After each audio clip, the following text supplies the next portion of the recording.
just as there are people that you love and don't love you back, there are people in your life that are investing in you and loving you that you've forgotten about.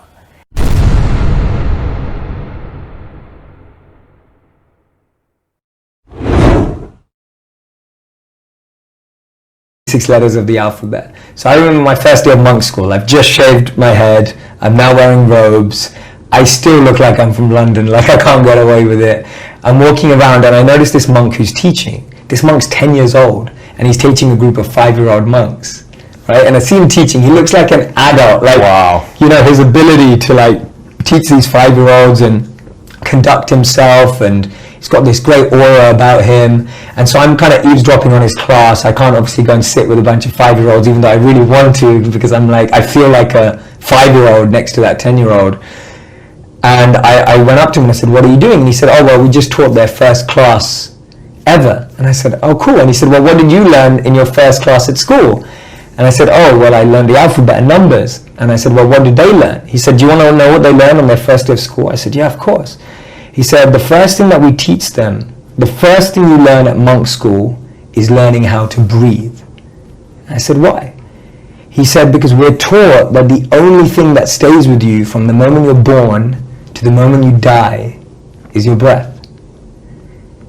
All your friends, family, the country you live in, all of that's going to change. Mm-hmm. The only thing that doesn't change, that stays with you from the moment you're born to the moment you die, is your breath. And he said, notice, when you get stressed, what changes? Your breath. Right. When you get angry, what changes? Your breath. When you're sad, what changes? Your breath. When you're happy, what changes? Your breath. Every emotion is experienced with the change of the breath.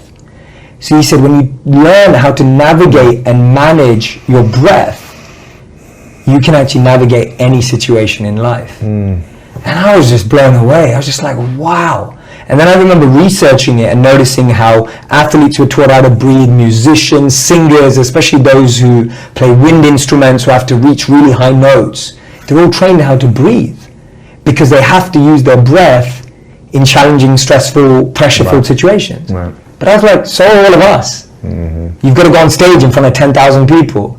You've got to go do a concert. You just lost a deal or a contract. Our breath changes in all those scenarios, yet we don't know how to use our breath to change our life. Right.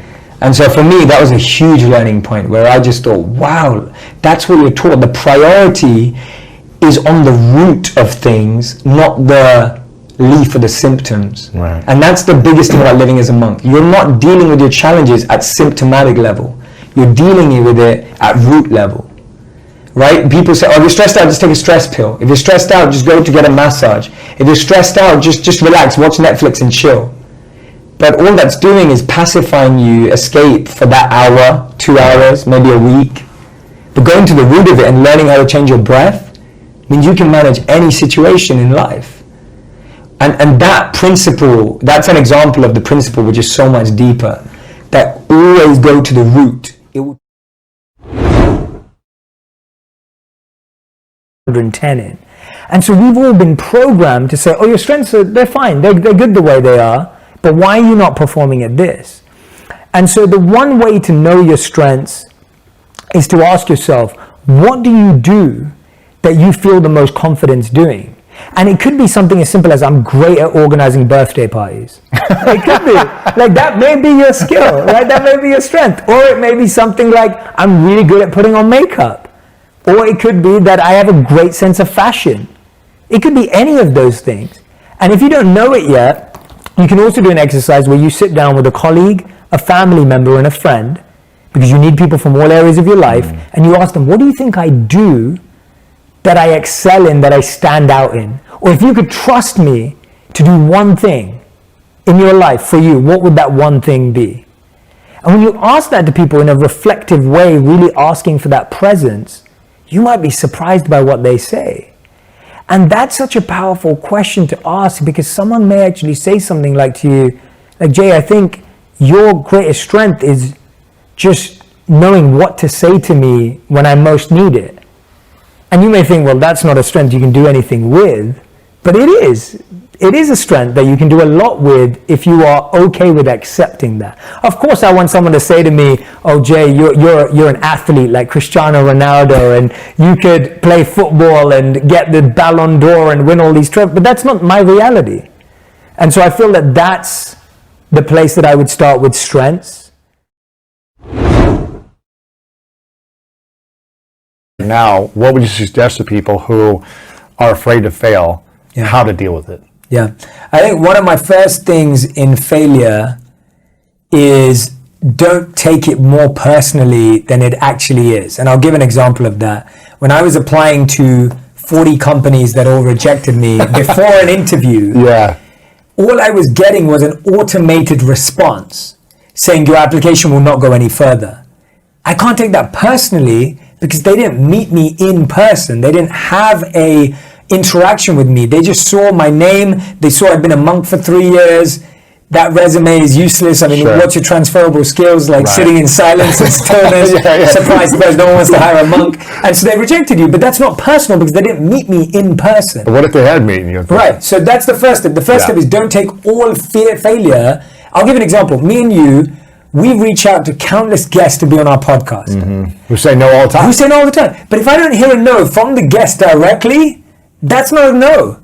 Like someone's team can say no, someone's assistant can say no, someone's PR team can say no, but until they say no personally, it's not a no. Okay, but when they do say no, then that's a no. Yeah. So then let's move to how do you deal with that type of failure? Yes. So if I deal with a failure where someone meets me in person and gets to know me, no, Jay, you're horrible. You suck. Like I don't want to deal with a monk ever in my life. Yeah. I would never go on your show. I'm never listening to you. Never. Yeah. Then how do you deal with that type of So I've heard you say this. I've said a couple of times, and I'm sure it's been repeated a bunch of times around how I genuinely believe failure has feedback. It's feedback. And so for me, it's like failure has the ability to actually tell you what you need to improve. Now, not to improve to get their attention, improving to get the actions that you want to take. Yeah, the results you want. The results you want. And don't make that result about the person who said no. Don't try use failure as a way to prove someone else wrong. Because what happens when we prove others wrong? When you prove others wrong, you end up trying to get validation and approval for them, and now if they're not impressed when you're right, you lose again. So you end up losing twice. And you spend all this time and energy, years maybe, to prove someone wrong. I've been there many times. And then you're like, I felt good for a moment, and then I feel empty again. Totally. And so that's the thing about failure in the second half is you have to see failure as an improvement. If I'm completely honest, everyone who rejected me in my life up until now has made me more hungry, taught me so much more about myself, and made me up my game. Yeah. And I think if failure doesn't make you up your game, it's the same as losing in a sport. Right? When you fail and you've lost games and you've won games, you know, on the big stages. You didn't have the skills, you didn't have the teamwork, you guys weren't hungry enough, you weren't communicating enough. There's something you were missing. Yeah. So you go review the game film, you check the stats, you see what could I have done better, and you try to improve that for the next game. Yeah. And I think a lot of people can do that in life, but we're so afraid to like go on the next game. It'd be really powerful.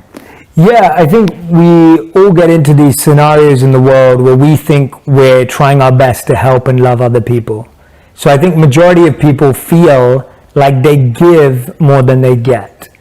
And I think anyone who's an empath or feels like they care for others will feel, I give out so much love, but I don't get as much back. And that's how I felt sometimes in the ashram. Now, the interesting thing is that I'd forgotten lesson number 1 in the ashram. And the first lesson in the ashram was, this is a hospital. There are doctors and patients. But remember, the doctors are also patients. And sometimes the patients may teach the doctors. But remember that we're all in the same space in this hospital where everyone is going through a process of purification. So that was very clear. The ashram was not meant to be heaven. It wasn't meant to be this idyllic place where everyone was perfectly zen and calm. It was a place where you had to learn to develop that even amongst the challenges that were there, just like in reality. So I'd forgotten that, and I was going, well, I'm giving out lots of love and no one's giving me any love. And it was really emotional for me because I just felt like I was investing in people and helping people and supporting people. And I'll never forget that conversation. And even till this day, it's become one of those conversations that stays with me and I remind myself of regularly, hence I put it in the book, The monk said to me, he said, just as there are people that you love and don't love you back, there are people in your life that are investing in you and loving you that you've forgotten about. And it was one of those like stop moments of just, is that true? And I would encourage everyone who's listening and watching right now to really think about that. Think about that person you've been chasing, whether it's a friend, a potential boyfriend or girlfriend, a potential husband or wife, or whatever it may be, your job. And then ask yourself, has someone ever chased you in life? Or has someone ever pursued you in life? Or has someone ever tried to love you in life and you didn't even give them a time of day?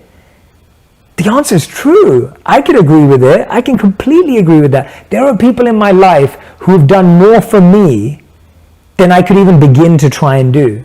And that isn't just parents and family members. I'm talking about people professionally that I just can't repay. And so he spoke about it as a theme called the circle of love, that you will always get the love you give out, you will always get it back. Or whatever you give out, you will always get it back.